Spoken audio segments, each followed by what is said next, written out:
ल बुढी, यो फोटोमा कतिवटा गधाको चित्र छ पत्ता लगाऊ। यदि तिमीले सही उत्तर दियौ भने तिमीलाई 500 रुपियाँ इनाम है।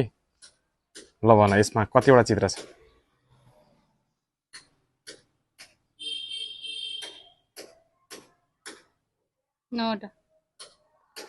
यो त गलत हो है साथीहरू। अब जित्ने पालो तपाईको है।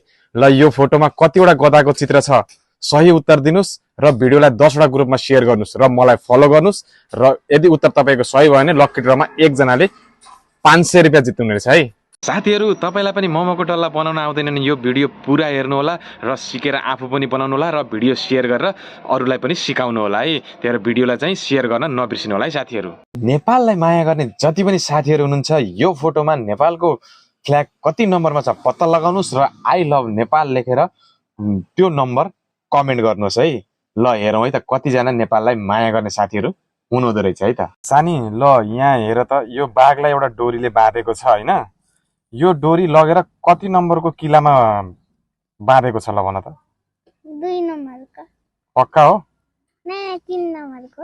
पक्का हो नि 3 नम्बर? अब त चेन्ज गर्न मिल्दैन है फेरि। ल साथीहरू तपाईहरु भन्नुस् त यो बाघलाई कति नम्बरको किलामा बाँधेको छ?